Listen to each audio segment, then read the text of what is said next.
This is the human heart. Central to our physical body, our survival, revered by poets throughout history as the emotional center of our being. The place we instinctively touch when asked to point to ourselves. And now, what we have known intuitively is being understood scientifically. Researchers are unlocking a new science of the heart that could change everything we know about health and our interconnected nature. Coherence is a state of balance between heart, mind, and emotions, creating a favorable cascade of neural, hormonal, and biochemical events that benefit the entire body. But this phenomenon not only benefits us personally, it affects everything around us, emitting an electromagnetic field that can be measured up to 3 feet outside of the body. When you are in coherence, your heart resonates at the same frequency as the Earth's magnetic field. This frequency positively affects everything around you. When a group of people are in coherence together, this effect is magnified. Could communities synchronized in coherence lower violence, accelerate cooperation, and global harmony? This is the purpose of the Global Coherence Pulse.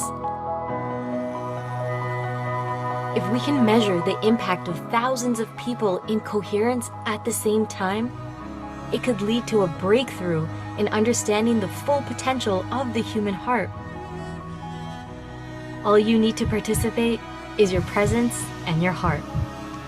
To take it to the next level, join the research study by downloading the app and getting an HRV monitor to measure your personal coherence.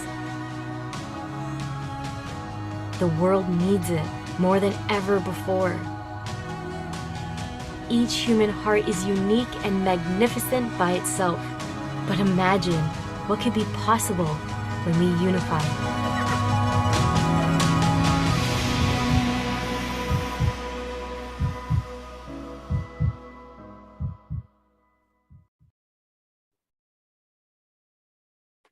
Welcome everyone to day 6 of this special series of daily global coherence pulses within World Unity Week.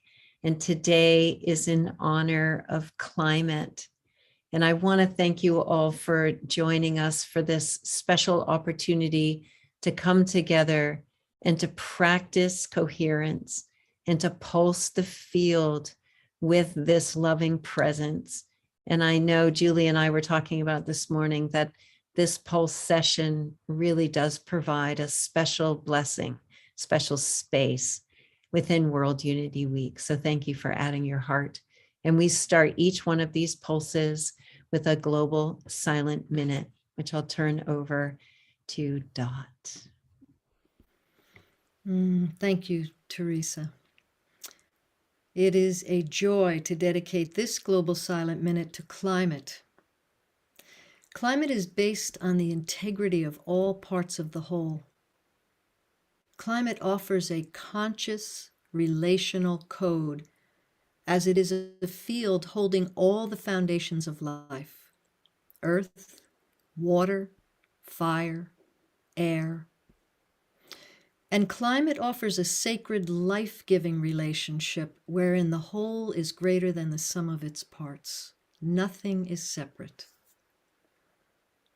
So today we gently ask the question: how will we restore and regenerate, living in right relationship with our foundation of life, climate? The Global Silent Minute was inspired by the original Big Ben Silent Minute. That silent minute at 9 p.m. daily helped to end World War II. In these times of crises, we offer our daily 9 p.m. GMT Global Silent Minute to bring an end to all war, to bring peace to humankind, and all life as we call for global cooperation, peace, and freedom. And during World Unity Week, as we come home together and embark on a 99-day journey of peace through unity towards a thriving world for all of life, we dedicate the Global Silent Minute to the foundations of life. The power of silence is greater than we know. It is in silence that we experience unity. We presence now in the one heart and experience the resonance of silence as action in sacred unity on behalf of climate. Let us prepare to enter the silence. With a deep breath, we activate the spirit of peace in our own hearts.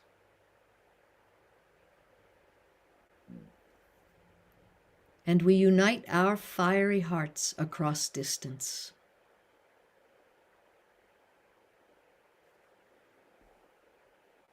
Now we invite all those on the other side of the veil to join us.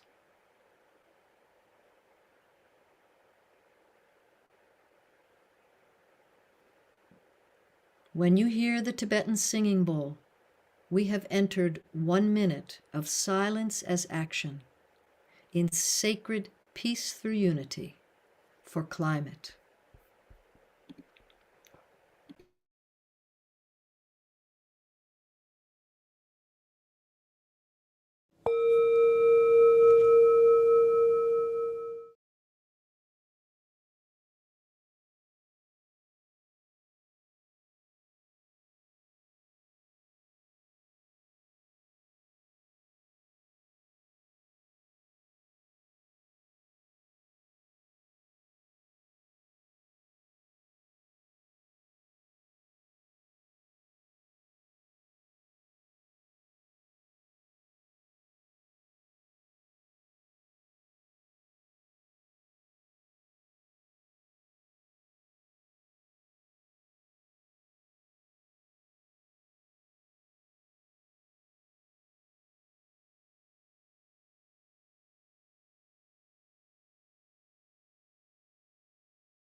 I love that we start with that moment of silence and then move into a little music before we start to bring our voices in. And I want to invite Julie and Gary to add their spotlights, and Jennifer. Great. So part of our format is this lovely group of co-creators, Dot and Julie and Gary and myself have been coming together and reflecting on these foundational themes. And today is climate. And we also today invited Jennifer Hill to join us, who is one of our teammates in the Global Coherence Pulse core team. And she is going to be guiding our meditation today. So welcome. Thank you, Jennifer, for coming with us today. And as we start this conversation on climate, I thought maybe we would bring up what climate had to say today in the listening field, which is one of the offerings. So Kaylin, if you could bring up here we go. Maybe we spotlight this for everyone. We'll all have to come back on for the spotlight. Let's see. There we go. So this is what climate had to say. Julie, maybe you read it because I'm not sure about my audio. Would you read that for us? Sure. Dear climate, how do we restore right relationship with you? It's an inside job. What you do for yourself, you do for me. What can I give you? My vow to live in balance and harmony with reverence and gratitude for all life.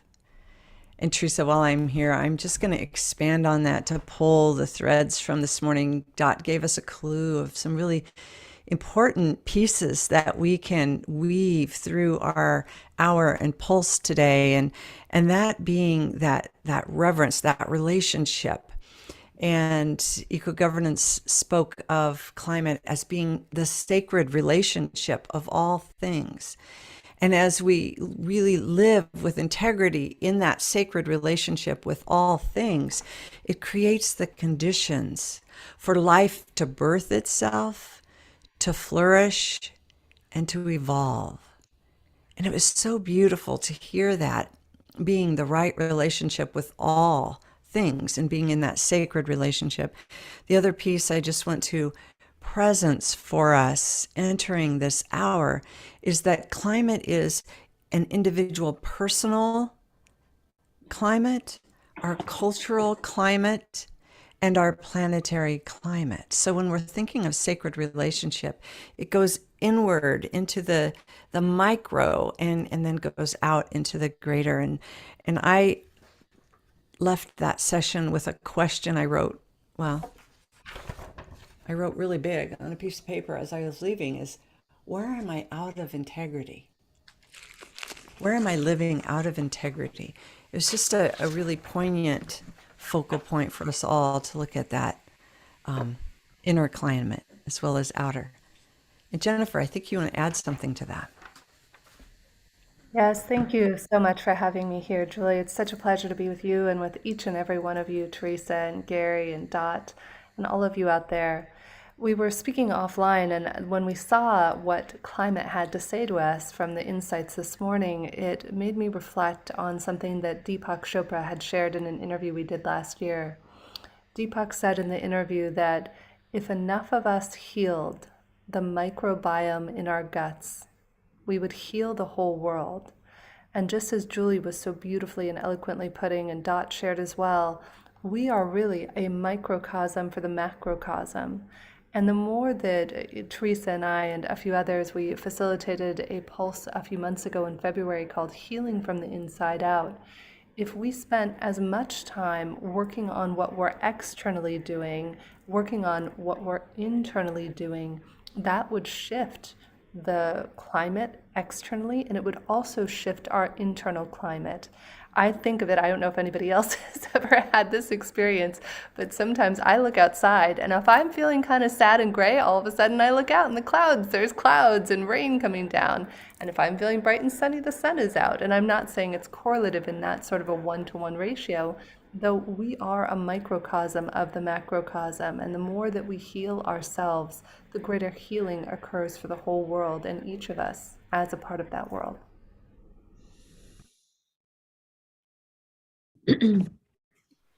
Dot, do you want to add to that from this morning? I loved all that's been coming through around climate. It really opened my eyes to a whole different way to think about it.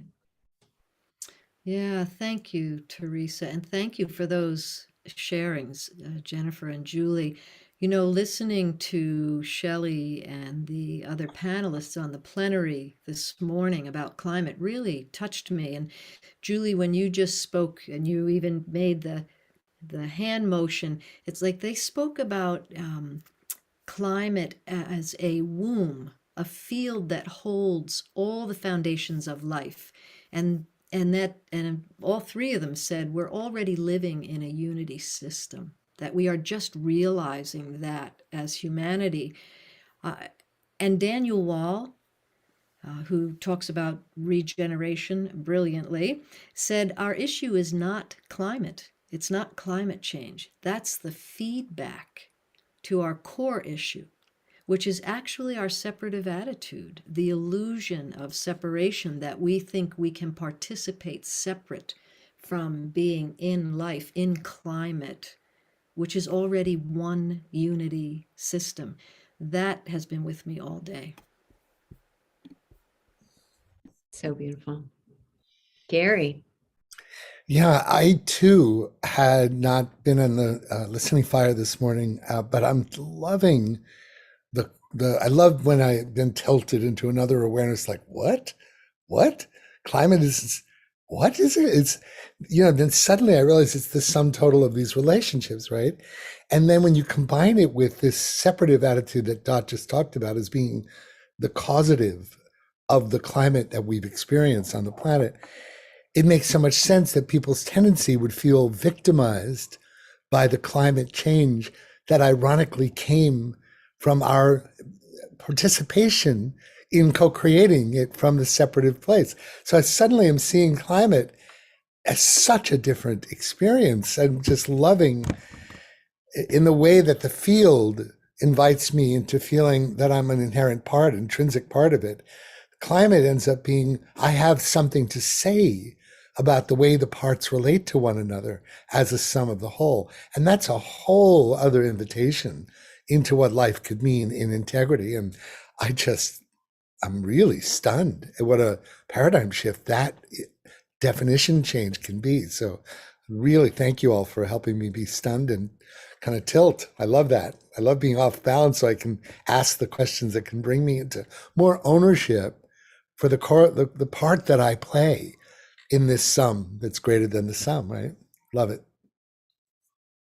I think that's part of the magic that's been unfolding from all these different events, focusing on the same thing every day and opening up what we actually mean by that and how we're connected to it and what our part is in it. And I've been hearing almost every session I've been on over and over again, gosh, it all comes down to our own shift of consciousness, to a unified experience of being, and that we need to come into coherence with that. So again, what we're doing here is so essential. This is our moment.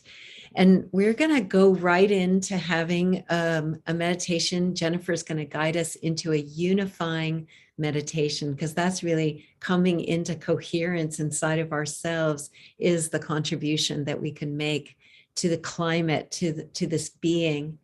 And following that meditation with just a bit of spaciousness, Gary is going to be playing a piece that he's been wanting to launch, and it's on courage. And I'm going to let him describe it for a minute. And it seemed to me the perfect day for it, because we need to have our courage, a new kind of courage, a real deep courage that lives inside of us in order for us to navigate these times and to do the part that's ours to do, which is come home inside of ourself and take action from here.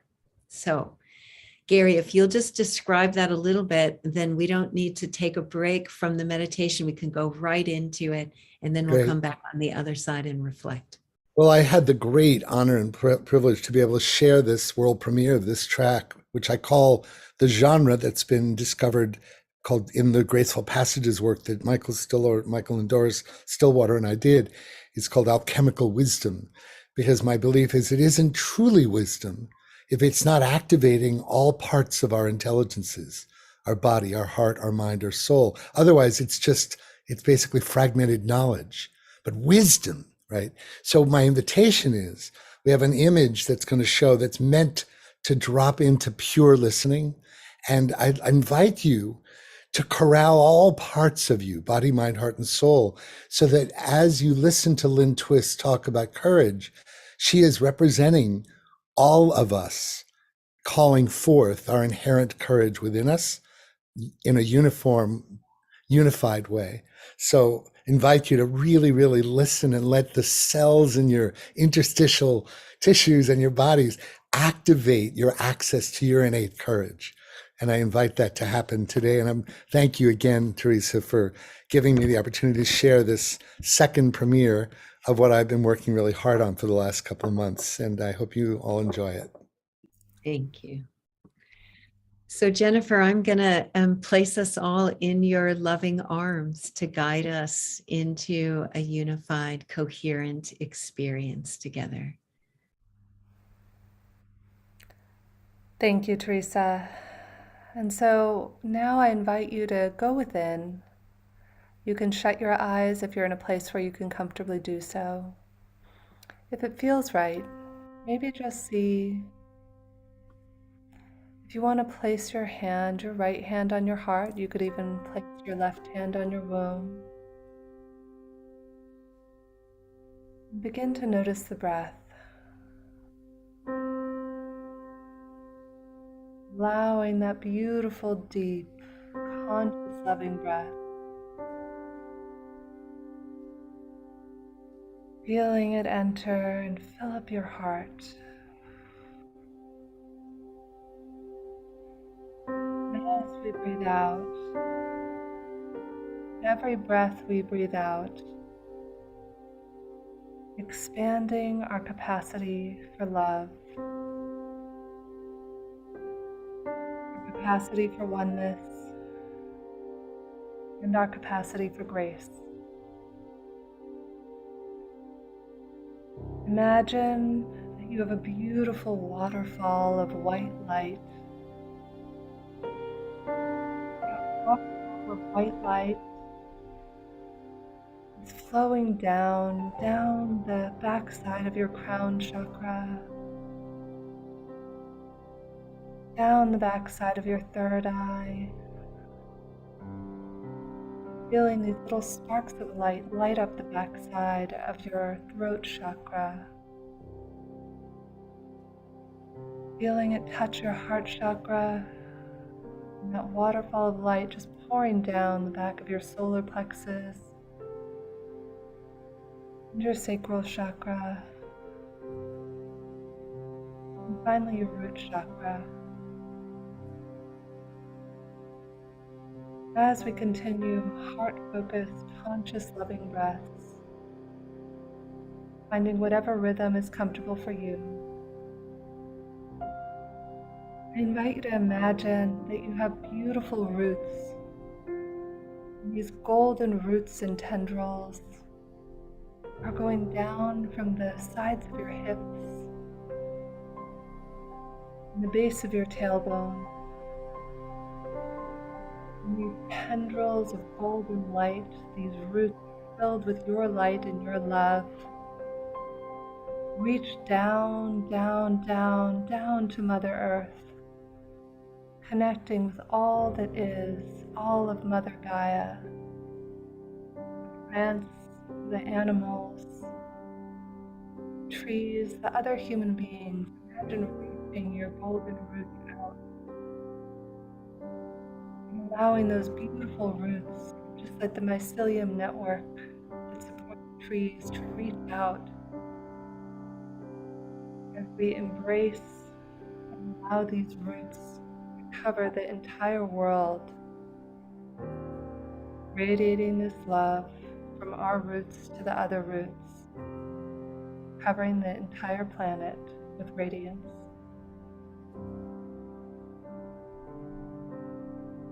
As we do this, keeping our connectedness to Mother Gaia, connectedness to the earth and to one another, focus our attention in the area of our hearts, consciously with every breath, allowing our hearts to be filled with the regenerative emotion. Perhaps it's love, or appreciation, or kindness. Maybe if today you're struggling and today has been a tough day for you, allow yourself just to breathe in neutral or calm with your heart.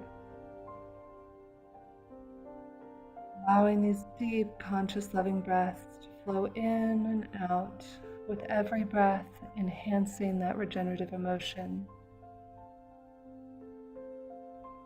Next inhale, just imagine holding that regenerative emotion for a moment in your heart. And lovingly releasing it on the next out breath. As we allow another deep, conscious, loving breath, I invite you to hold an image. Maybe it's a place or person. Perhaps it's an animal that you love. And as you imagine that breath flowing in and out,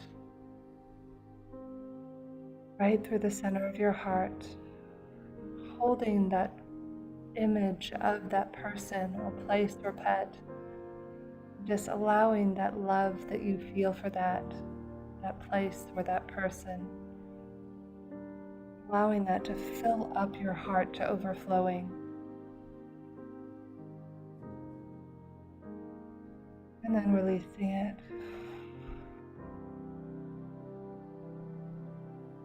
Allowing a beautiful, deep, conscious, loving breath. This time, allowing it come in right through your heart.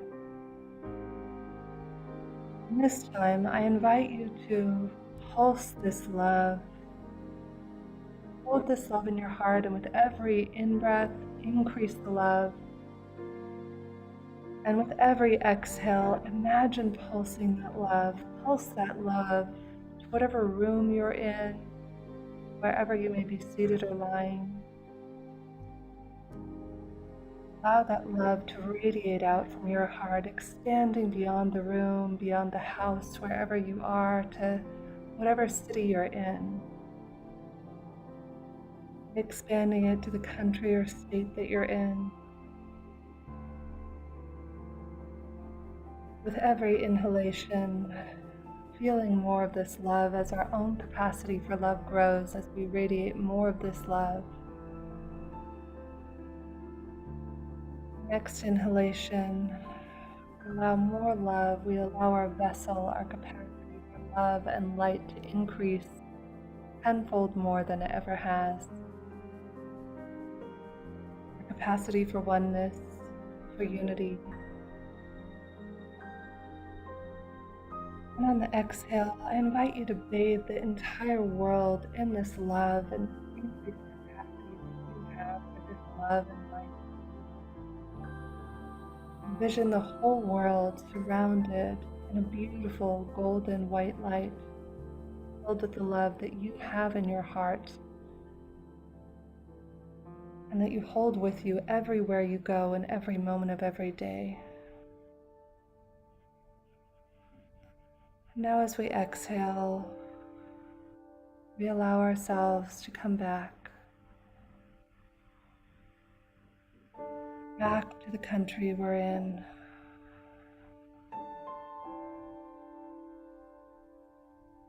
Back to the city that we're in.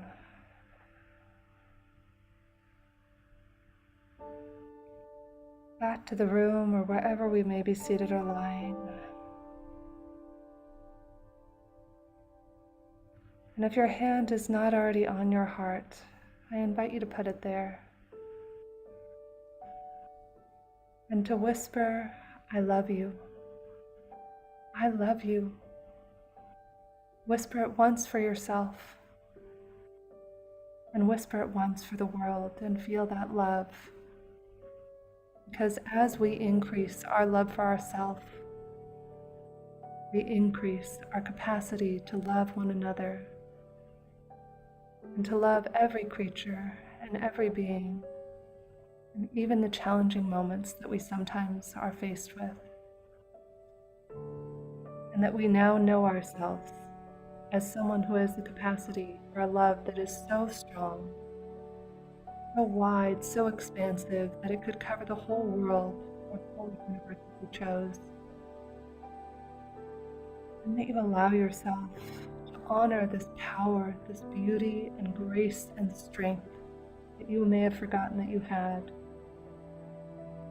And that you allow yourself to radiate this love wherever you may go. Allowing one more deep, conscious, loving breath in right through the center of our hearts. And releasing it out and allowing that golden trunk of trees, never separated, always together, but that trunk, that roots come back to draw all of ourselves back to ourselves. To come back into this moment and to open our eyes when we are ready. Allow a moment of silence before we come back together. Namaste.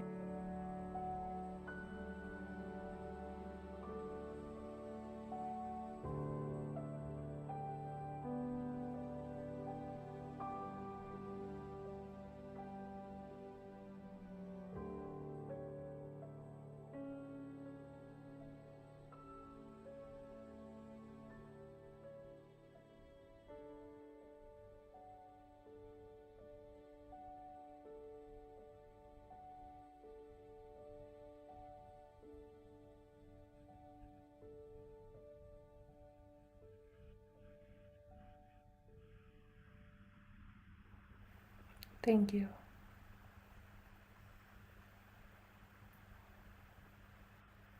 We're just going to stay in this state and take a nice long pause as we move into the transmission of courage.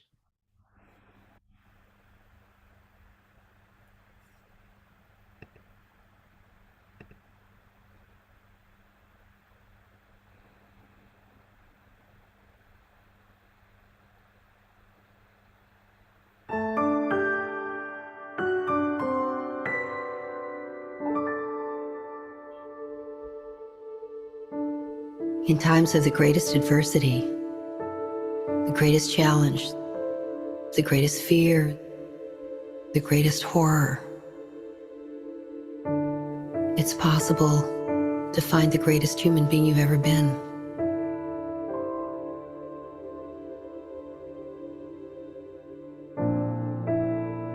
It comes when we call for it, because it's part of who we are. And when we're willing to call for it, it matches the mountain that's in front of us every time.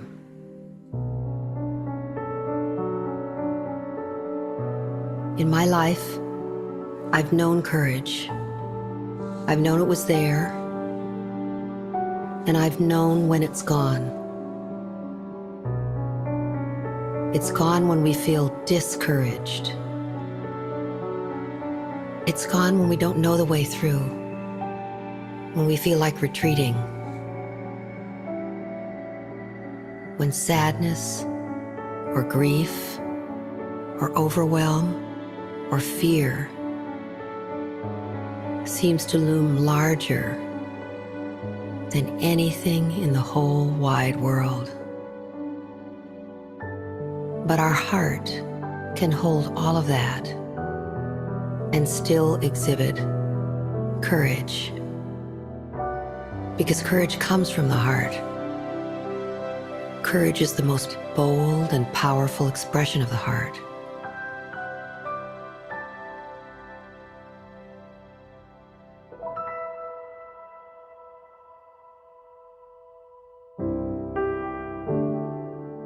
Courage is the heart at its finest, leading us into realms of being that we didn't know existed. We all have it, and we all express it. Because it's who we are, and it's who you are right now. In the face of anything, just call for it, and it'll be there.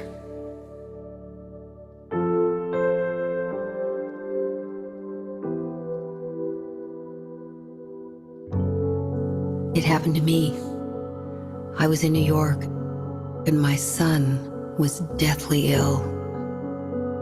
He was almost gone.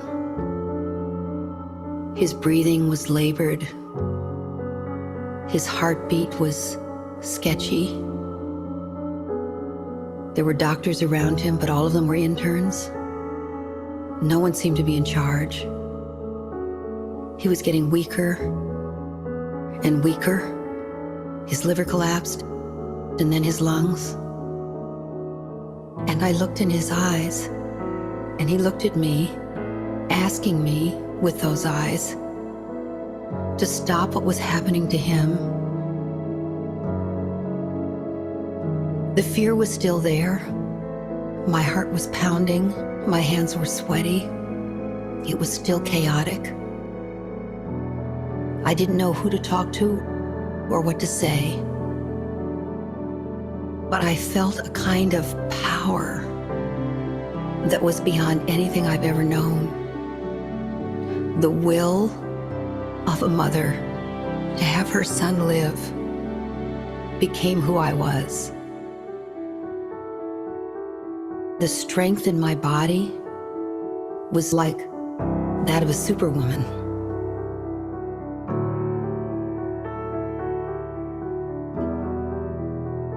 I felt a divine energy flood through my fingers as I touched his hand.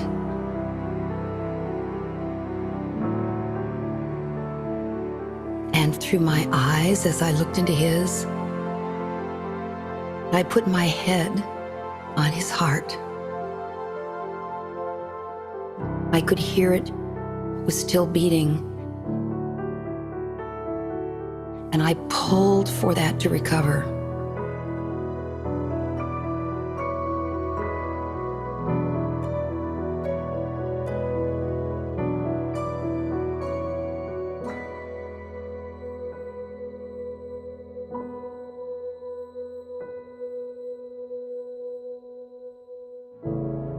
In the case of the courage I exhibited in the crisis with my son, I know he fought with every cell of his body to make it across the line to life. I know there were medical people who did miraculous things. But I also know that the courage that came from my heart had an intensity and a power that I had never known before. When I look back on that time, I realize that courage is always there, waiting to be used.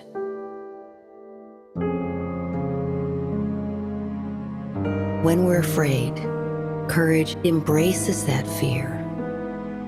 It holds that fear in a container that's greater and deeper and more powerful, because it puts its arms around it and lifts it up as an offering. Now I know that no matter what happens to me, and no matter what happens to you, if you're willing to call on your heart to bring you the courage that you need to get through it, it will always be there. And it's infinite, it's eternal, and its strength is unbounded. Nothing is greater than the courage to live life, the courage to save life, the courage to contribute to life, and the courage to make a difference.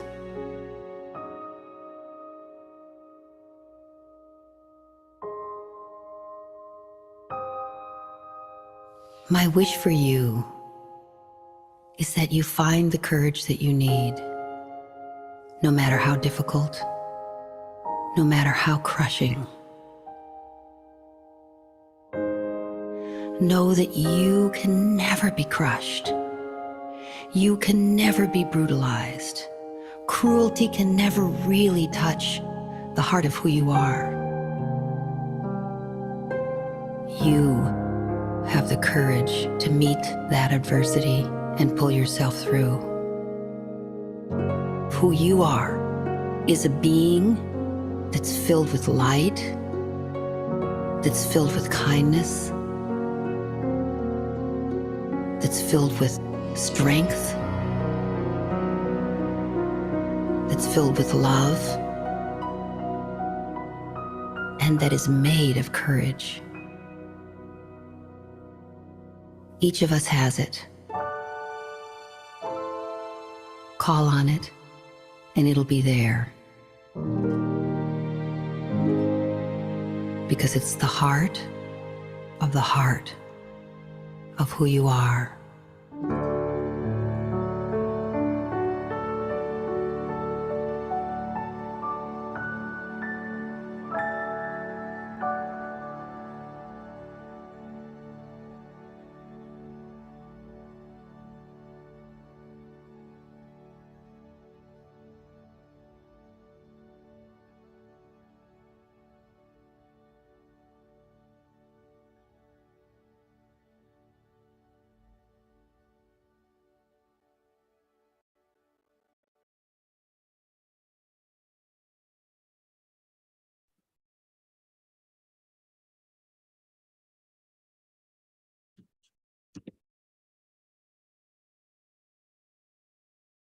Let us just take this beautiful feeling that we have been generating through the meditation and through this call to this greater courage, and just pulse that across the planet and trust that it goes exactly where it's needed.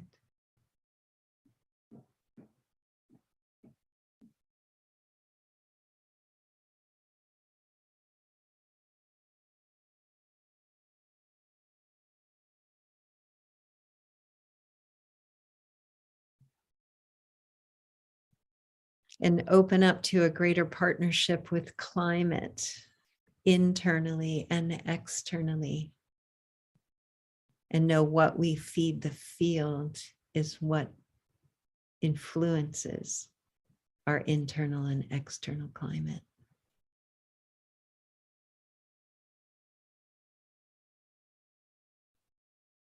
And we draw all of this up and we draw it into our own sweet heart to nourish and bless and cleanse and uplift the current, the climate inside of us.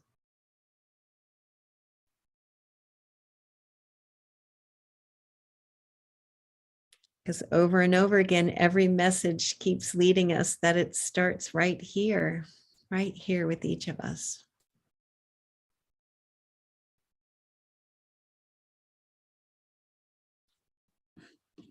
There is no greater purpose.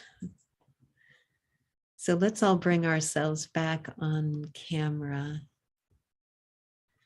Thank you all for being with us in this journey. And Jennifer, I love your guiding us in a unitive experience. Always so beautiful. Thank you so much. Thank you, Teresa. Whoops. We'll all have to add ourselves again. Here we go. All good. Beautiful. And we have about 5 minutes just to share some reflections, and please do so in the chat about climate. If there was something that you were inspired by with this larger definition, and also just around this beautiful piece on courage. I think we're going to have to summon some courage to face into what we're facing, and it is available for us right in our hearts when we need it most. Thank you, Gary, for that. All right. Well, I have to tell you, listening, I even identifying. Well, yeah. identifying that courage was the medicine I required in order for me to make my next evolutionary step away from the ancestral neuronal pathways that have been passed down for generations. That I needed that lift from, in my case, someone I love and respect as a way to create community. Lynn Twist is a master. And so just finding this track in my archive was almost like finding an artifact that was like, oh, so setting it to music was a personal medicine journey into infusing the faith needed to take the step away from all that you know in your, as Neil Rogan would call our personality, to stand for the beauty and the power of peace and justice and freedom and sustainability, and to say, my dad fought Nazi Germany. What's my stand now? And how can I awaken the courage to love this earth so much that I steep in it for 8 minutes so that I can remember it's really true, because I can feel how I vibrate to it. And every time I listen to this, I feel like we all need to allow 8 minutes of infusing our courage wherever it's needed, right? So I just feel so proud and grateful to have this be the place that I feel like I'm really giving it its air to serve. And thank you for the opportunity to do that. And I just love the courage it brings me to even speak like this right now with you. Thank you. Yes, if I may be so bold, Gary, to share something, a friend of mine recently, I'm neurodivergent. If people don't know what that means, it means I'm on the spectrum. And I only found that out later in life. And so one of my dear friends who's on the spectrum as well, being on the spectrum, you try to fit in, you try to be normal like other people, right? And so I kind of fell into being perfect and trying to get everything perfect and normal. And one of my dear friends who's on the spectrum has recently started a TikTok channel and just sharing her fears and her hopes and dreams. And she said, Jen, the next step for all of us as human beings is just to have the courage to be ourselves and to stop trying to be perfect and get it right and fit in. And I think that's the old model. I think that's the old model, whether you're neurotypical, neurodivergent, whatever, however we identify ourselves.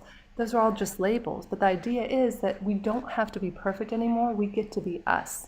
And I think that's what this climate of emerging as the fullness of who we are without having to put the mask on anymore. Beautifully articulated. Wow, Jennifer, what a beautiful statement. Thank you so much for that. Yeah, agree, Gary. That was beautiful, Jennifer. And the music, Gary, beautiful. Opens our hearts. And where I land in this is courage, courage, the age of the heart. It's the doctrine of the heart as we enter this new era together, as we Wow. take this journey, this 99-day journey together. It's beautiful. Thank you. The age of the heart, the age of courage. That is so good, Dot. Julie. I'm just thinking ahead of, thank you for that example. Thank you, Gary, and the reflection. And Jennifer, when you were speaking, I was thinking about the courage that's coming up in the plenary later. We're going to go through Neil Donald Walsh in a plenary session, and then we're moving on, kind of giving away some previews of stay tuned. But we're going to talk about the Main Street mystic and why it's so important for us to really fully come into these non-ordinary states of consciousness with courage right now on the planet, and talk about a book series that's bringing that in a lot of different voices here. So that's what was awakened in me is I am motivated to bring this courage through to that plenary tonight and really Make the plug, Julie, make the plug and tell us exactly when and where so we can find it. Well, Maybe right here. Kaylin can bring up the slide because I asked Okay. him to put a slide up. So let's do that right now. I'm just going to Okay, spotlight it. So there we go. Nope, sorry, So- Kaylin, we'll need to do it again. Yeah, Kaylin, here you are. So at 6 tonight, there's Neil Donald Walsh, C. Farrell, Timothy Noah talking about global spiritual climate. And I love this because here, that's the spiritual climate. I don't know what they're intending to speak, but I imagine it's a bridge between what we're talking about right now with the courage and then coming into that full modern day mysticism. So 6 o'clock, there's the first plenary. 7 o'clock is a plenary with the authors, several of the authors of the Common Sentience series with Ariel Patricia and the Sacred Stories. And we're going to bring in this idea of modern day mysticism as the path to peace. And coming into that again, Jennifer, yes, the courage to be fully who we are, unapologetically, speak from that place that we've put in a closet through the illusion of separation for so many centuries, right?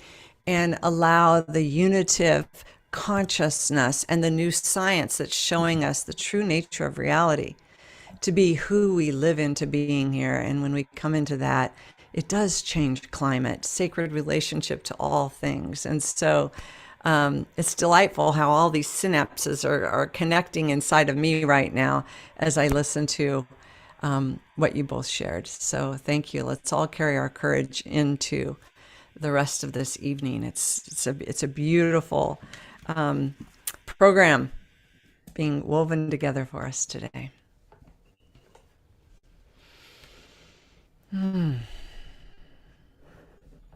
Our goodbyes for the pulse, but invite you all to stay.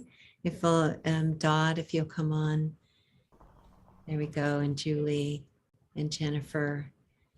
And let's just all send our love to Gary and Jennifer and Dot and everyone. We keep canceling out the spotlights.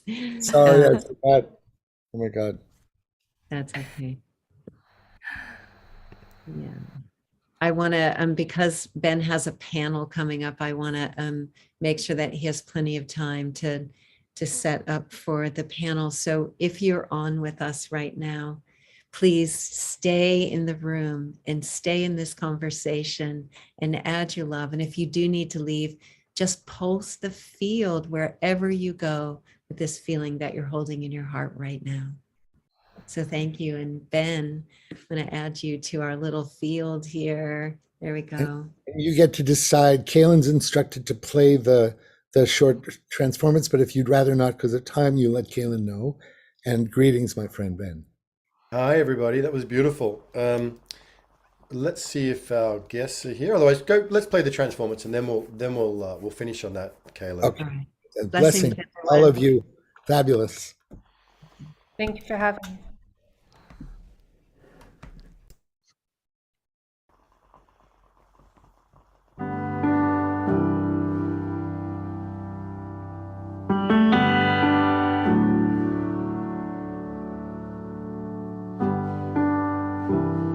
Let's be quiet for a moment and drop out of our minds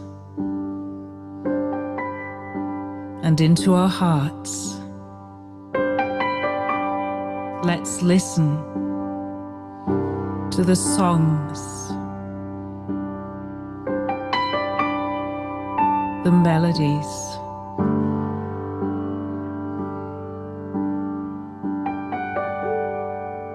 the tunes that our hearts play, winging their way from each one of us to each other of us.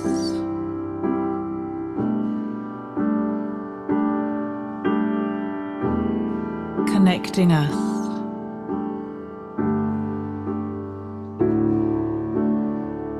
Bringing us together.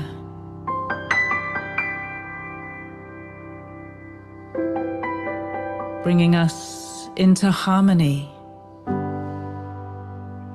with each other.